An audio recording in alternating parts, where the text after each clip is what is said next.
Halo, nama gua Bregas. Umur gua sekarang 25 tahun. Hal yang paling menyakitkan selama gua hidup dan gak pernah gue ceritain itu gua sampai punya pikiran dan niat buat mengakhiri hidup. Itu terjadi bulan Agustus kemarin 2022, di saat gua masa terpuruk setelah pisah dari pacar gua itu udah berakhir. Gue udah gak punya apa-apa lagi kan, kayak tabungan buat gue hidup gak ada, rezeki gue ngerasa rezeki gak ada, temen gue gak ada, gue ngerasanya keluarga juga sampai gak ada, kehilangan pacar, sosok yang jadi pusat gue cerita, karena gue gak pernah ceritain semua yang ada di hidup gue ke temen, apalagi ke orang tua. Nggak pernah gue sama sekali cerita, jadi gue apa-apa cerita ke pacar gue doang.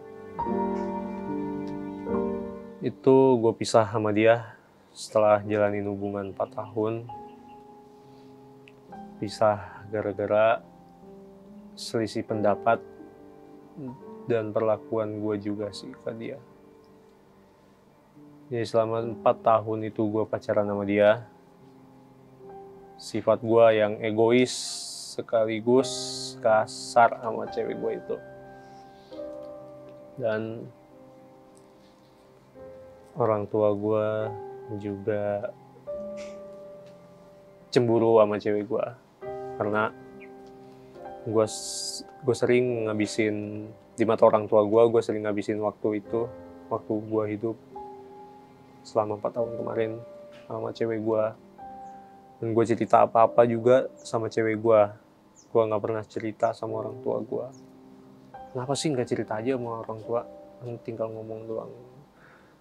Gue gak pernah cerita karena setiap gue cerita dilempar gitu aja sama orang tua gue. Jadi gak pernah ngerasa ada feedbacknya ke gue gitu, kayak kayak perhatian gitu. Gak pernah ngerasain itu. Sedangkan di cewek gue benar-benar ngerasa didengar gitu. Puncaknya gue kenapa mau mengakhiri hidup itu ketika terpuruk banget gue di rumah sendiri, ngeliat cewek gue udah dapet cowok baru, terus temen gak ada yang dateng, karena di situ hari dimana gue bertepatan gue ulang tahun. Jadi gue ulang tahun, gue dapet kadonya cewek gue dapet cowok baru. Terus orang tua lu? Orang tua gue lagi nggak ada di rumah, jadi gue kondisinya lagi sendirian banget di rumah. Itu siang hari, sampai udah kehilangan semuanya, teman, pacar, orang tua, duit, sampai iman gue hilang. Jadi gue punya niatan jelek buat ngakhiri hidup. Gue ambil seutas tali, saya ikat kencang-kencang, gantungin ke atap rumah. Dengan niat tololnya, gue taruh HP, gue rekam ya kayak pesan-pesan terakhir dah. Dan gue coba gantungin, gue tes dulu, aduh sakit. Gue sakit. Habis itu percobaan kedua, udah gue jatuhin bangkunya yang gue jadi pijakan biar agak tinggi. Gue jatuhin, gue ikutan jatuh. Itu tali putus, udah cancel. Setelah itu, setelah jatuh itu, gue nangis di lantai kan. Gue nangis, gue sadar. Tekad gue tumbuh lagi di situ buat coba balik dah, bisa nggak ya balik sama cewek gue. Dengan kondisi nyokap gue masih nggak terima kan. Akhirnya dia ternyata masih mau membuka pintu maaf buat gue, dan gue dikasih jalan lagi buat deketin dia lagi. Gue berusaha dari Agustus, September, Oktober, November, sampai sekarang alhamdulillah gue udah balik lagi.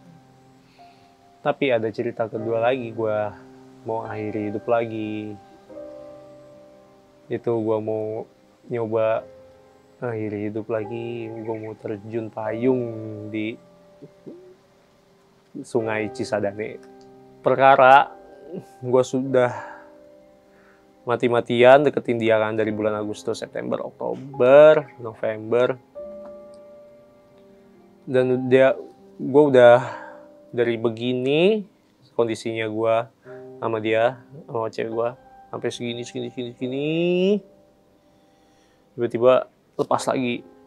Kayak, udah semua shit man. Kayak, gue udah sampai minta tolong orang tua gue untuk bantuin Gagas mah. Buat coba balik lagi sama Feby. Oh ya udah, ya gini. Udah mau bantu. Sampai gue jadi kondisi cewek gue, posisi cewek gue itu lagi masih ngekos di Kuningan. Gue nginep sono. Kenapa gue bisa nginep? Karena cewek gue Jumat bulan kemarin, hari tanggal berapa lah, lupa. Pokoknya awal-awal bulan kemarin. Itu hari Jumat udah jadwalnya pulang semua kan, karena gue nginep di kantor, weekend pulang. Jadi Jumat itu gue ke kos cewek gue nginep, gue rapi-rapi barang dia karena dia udah mau terakhir ngekos di sono. Jadi gue niat packing, gue nginep. Dan ada kecelakaan gue di sono di kos. Kaki gue itu ketimpa wastafel kan. Dan robek. Gue nyampe rumah, respon orang tua gue kaget kan. Wah, kenapa anak gue jadi begini? Gitu kan, pulang sama lu jadi begini. Gue nggak bilang, kenapa gue nggak bilang gue kecelakaan kan? Karena takutnya khawatir orang tua gue pasti, wah anak gue gini. Dah pulang dengan respon orang tua kayak begitu, kaget gue. Kok begini, kemarin katanya mau bantuin gue, dan emang udah dilakuin juga untuk apa kabar Feby, ngechat gitu, nanya kabar segala macam. Tapi tiba-tiba begitu gue kecelakaan nyampe rumah, respon orang tua gue begitu jelek. Dan nyokap gue dan si Feby karena udah tengah malam dan hujan juga, jadi nginep dah di rumah gue. Karena posisi rumah juga lagi direnov, banyak debu. Gue nggak bisa tidur kan, karena debu. Nggak bisa tidur di kamar, karena ada posisi si Feby tidur di kamar gue. Gue mau nggak mau harus tidur di ruang TV. Di ruang TV pun gue lihat kondisinya masih berdebu juga, masih susah gue buat tidur. Ya udah mau nggak mau gue tidur sama Feby di kamar berdua. Namanya pikiran orang tua kan. Udah paginya kepergok kita tidur berdua. Nyokap gua. Jadi tidur berduanya juga nggak ngapa-ngapain. Kaki lagi luka begini. Ya si Feby posisinya meluk guling, ngemunggungin gua. Gua posisi tidur juga ya udah tidur begini aja. Kaki lagi auh, lagi sakit kan. Megang kaki. Nyokap gua dengan kasarnya narik tuh guling, zak, bangun kamu. Kaki cewek gue ditendang, nggak teriak gitu banget, maksudnya bangun udah subuh, ditendang kakinya, ditarik gulingnya, kaget dong. Ya gue berasa posisinya di belakang Feby kan, langsung bangun juga tuh. Ya udah Feby ke belakang cuci muka, gue masih ngumpulin nyawa, ngumpulin tenaga. Udah cukup beberes semua, pulang. Feby udah cabut, gue nanya sama mama gue. Langsung gue tanya, saat itu juga. Kenapa sih mama kayak gitu mah? Perasaan kemarin Gas udah minta tolong, udah seneng banget udah balik lagi sama Feby. Jadi respon mama kayak begitu. Lah, kamu aja tidur, mana tahu kamu. Lah, gimana ini? Gagas makanya tahu.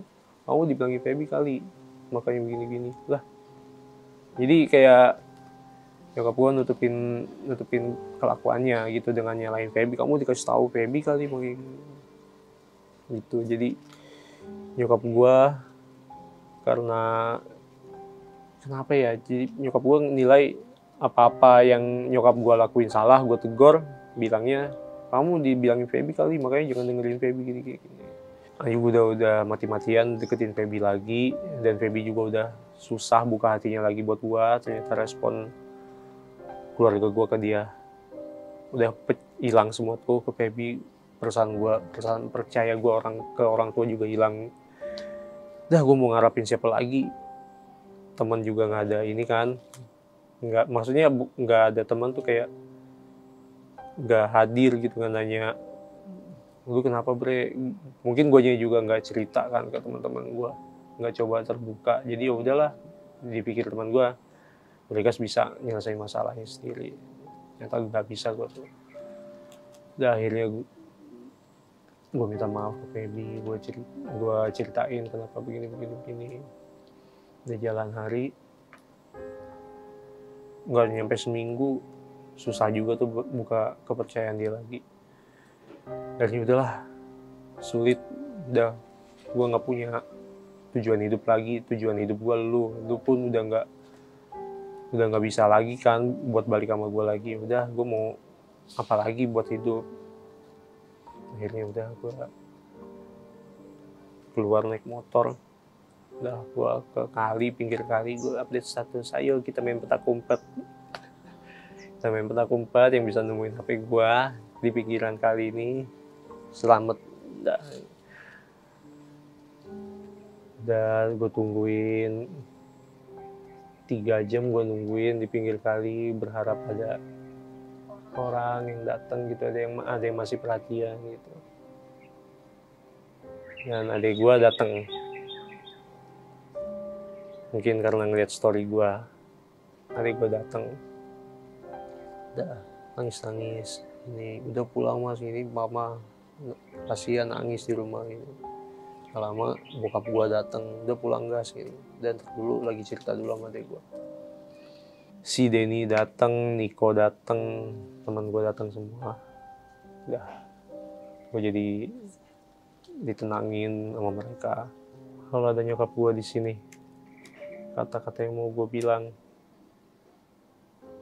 Gagas bukan anak kecil lagi, udah wayahnya punya keluarga, udah wayahnya juga mama gendong cucu. Jadi maksudnya udah punya kehidupan sendiri, tolong dilepas pelan-pelan aja anakmu ini. Toh pasti Gagas pasti selalu ingat mama, papa di rumah, nggak mungkin nggak. Ya walaupun nggak secara material Gagas bisa kebantu, secara perhatian Gagas bisa bantu. Udah. Buat Feby makasih banyak sih udah jadi pendengar yang baik, udah ngebantu segala-segalanya, udah mau berani lagi lawan trauma buat nerima gue lagi. Ya, perkenalkan nama saya Aditya Faisal Mahdi, usia saya saat ini 28 tahun. Boleh diceritain apa? Sebenarnya ini bukan menyakitkan ya, menyakitkannya lebih ke sedih sih sebenarnya, lebih ke orang tua ya. Jadi di 2015 itu kan bokap kan wafat. Nah, yang sampai sekarang tuh belum sempat tersampaikan itu adalah untuk mengucapkan kata Adit tuh sayang sama ayah. Itu sampai sekarang tuh belum sempat kesampaian. Sampai detik terakhir setelah mengazanin bokap di makam aja tuh belum sempat, nggak kuat buat ngomong itu gitu. Sampai sekarang tuh masih kepikiran gitu. Kenapa waktu itu nggak sempat ngomong Adit tuh sayang sama ayah. Ya kalau biasanya kan kalau kata orang-orang kan anak laki-laki lebih dekatnya kan sama orang tua ibu ya, perempuan ya sama ibu. Kalau misalkan kalau gue nggak, gue lebih dekat ke bokap sih bisa dibilang, karena dulu itu kemana-mana tuh memang lebih seringnya sama bokap, kayak sering nemenin bokap kalau misalkan lagi ada urusan kerja, terus sering tiba-tiba random aja diajak jalan-jalan gitu sama bokap, terus diajakin naik motor keliling. Itu tuh hal yang paling gue seneng banget sama bokap tuh, diajakin naik motor jalan-jalan keliling gitu. Itu sampai sekarang masih gue kangenin banget gitu.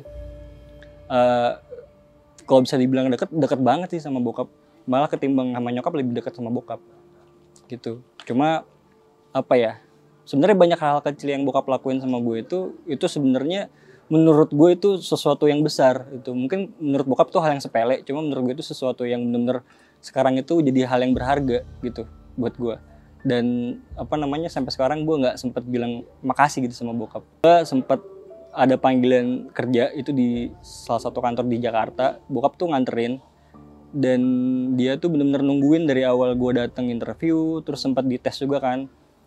Itu bokap bener-bener nungguin, dan dia tuh nggak mau naik ke atas gitu, dia nunggunya di lobi parkiran, bener nungguin gitu, sampai security tuh nyuruh, "Pak, udah Pak, naik aja ke atas, ngapain nunggu di bawah?" "Udah nggak apa-apa Mas, saya nunggu di sini aja, takutnya kalau saya nemenin ke atas anak saya nervous atau kepikiran atau gimana gitu." Ya udah, abis itu setelah kelar interview turun nemuin bokap segala macem, akhirnya kita sholat Jumat bareng tuh di parkiran basement, sholat Jumat bareng, ngobrol segala macem. Terus akhirnya bokap ngasih semangat. Apa ya, itu benar-benar kenangan yang kalau gue inget-inget terus tuh kayak sedih gitu. Itu benar-benar momen-momen terakhir tuh sama bokap tuh benar-benar berdua tuh itu gitu. Terus waktu pas gue akhirnya kan keterima tuh di tempat itu, keterima.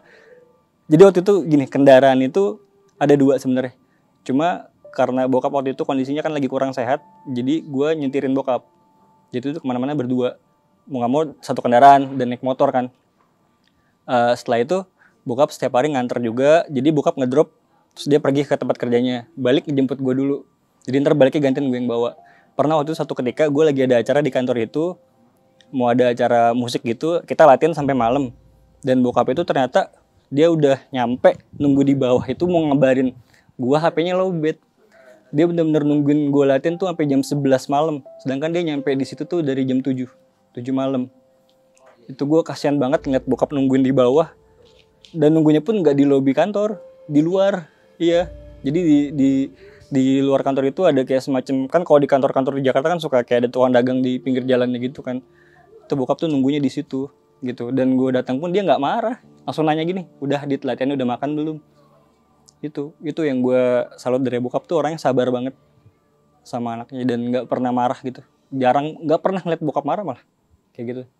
Apa ya, ya kalau ada bokap pengen meluk, terus pengen bilang, ya itu mau bilang makasih ayah udah jadi bener sosok yang apa ya, wah udah the best banget deh.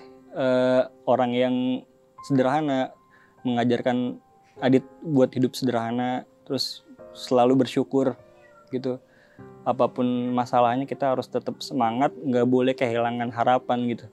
Dalam keadaan sesulit apapun, ketika kita ngadu sama Allah aja gitu.